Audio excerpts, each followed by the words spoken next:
Hey everyone, this is Friday Morning Movie Reviews. This is Nathan CK. I'm Louis Angel. And we're going to be reviewing new Guillermo del Toro movie, Shape of Water. The Shape of Water. Stars Sally Hawkins, Michael Shannon, Octavia Spencer, Richard Jenkins. Richard Jenkins, yep. Michael Stuhlbarg, and playing the monsters, Doug Jones. Doug Jones. Now, I thought that this movie was going to take a slightly different turn than it actually did, but they wanted to go there. This movie throws you out from the first minute. Yeah, definitely. Right. Oh my god. There's so many things in this movie where you're like, I didn't need to see that ever. At all. Yeah. And it's just like, okay, well, that image is burned into my brain now, and I don't... Because I didn't like Crimson Peak? Is that why you're doing this to me, Guillermo del Toro? So what do you think? Well, it's a whole jumbulation of like things like, is it a love story? Is it a monster movie? Is it like this weird drama and action at this interesting lab creation center? And then it, Octavia Spencer, she's good in this movie, and she's surprisingly good in a lot of movies. And she plays she's a good actress. So she plays that surprised. kind of same role, is just like this encouraging and like I'm with you, supportive, and that's what makes her just so good. But Sally Hawkins,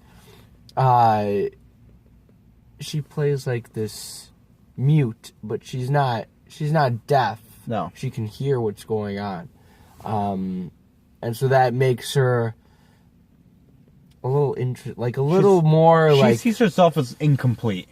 Right, but that also makes like her character more like she sees people as like who they are. Yeah, she's more like secretive, really. But like she keeps to herself. Yeah, and I really like it. Sally Hawkins is really good in the movie, right? Is, yes. And I really like it when actors are taking away something. Like Chris Nolan does this to Tom Hardy a lot. He'll put him in a mask. It's like you're gonna act, but you can only use your eyes, really. And Sally Hawkins, that's like one of the biggest tools you have is your voice to help convey emotion. Mm-hmm. She just has to do it with her face and her movements, and you know what she's feeling at all times. Michael Shannon gives the Michael Shannon performance you would expect him to give. 'Cause he's a great villain, and of course he is because he's Michael Shannon. He has a good director that knows how to use him well. Yeah. To me, the standout of this movie was Richard Jenkins. Really? I thought he was my favorite part of the movie. I thought this is a guy that I could empathize with. I thought he was very funny, and he was just a wonderful character. And at the heart of the movie, and through his characters, what I discovered the whole movie was, it's about people suffering from discrimination from a bunch of different avenues. He's playing, he's gay, and this is, the 50s. Yeah.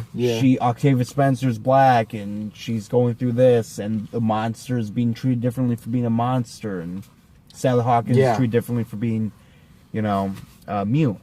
Right. So that's what this movie's about. It's also about like love, trying to overcome it all. And it's a really good story, but sometimes I'm like, okay, I know where this is going. Right. I know where this is going to end up. There's certainly cool moments and stuff like throughout the movie. What else do you think about it? Yeah, Richard Jenkins' character. Yeah, you bring up a great point about him, and he likes pie. He gets denied a lot. Wink, wink. He does, doesn't he? Yeah, he does. As far as like his job, and he puts so much effort into it, and also from Sally Hawkins' character, like you could see a connection between them. Yeah, and you're like, I could other. see where this could possibly be going, but it definitely doesn't do that. And I think he wanted something between them both, but like a friendship type thing, right? But what he ends up doing for her. And what they all kind of come together, and Michael Stuhlbarg too. Yeah. What they all come together and do for each other, it's kind of this for like this greater purpose. It's like the Wonder basically, Woman yeah. thing, only love can save Yeah, the world. yeah. Now, notice there's someone we have not talked about very much at all, and that's the monster. That's Doug Jones.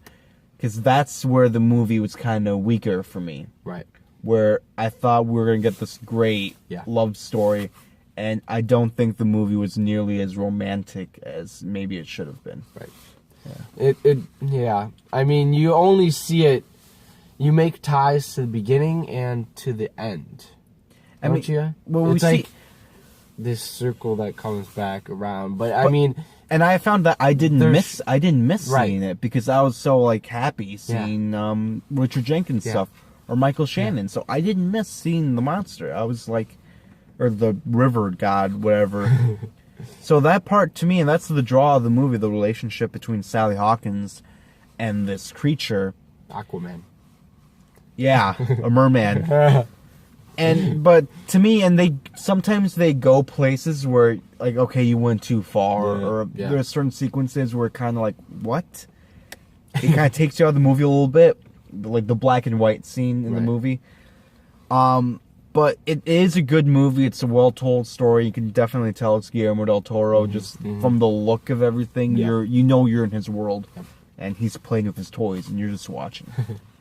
Yeah, and that's like, you can definitely tell it's his movie, and the way he interprets certain themes, I guess, you can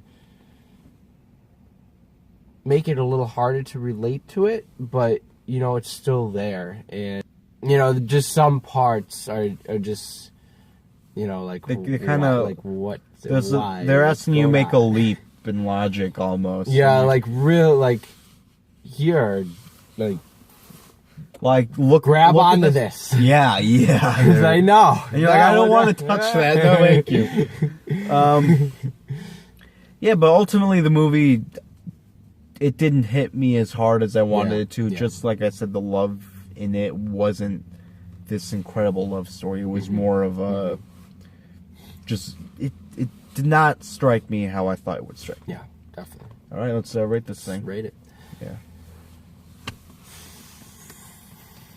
3.6. I'll go 3.8 out of 5. 3.8 out of 5. Good movie. I wouldn't expect to see on either of our top 10 lists. Right. Just because it wasn't what we were sold in the trailers and everything. Yeah. However, outside of what we were sold, I did like the world around it. I like the characters outside of it. Yes. So 3.6, 3.8. Yep. That's our review. Thank you for watching.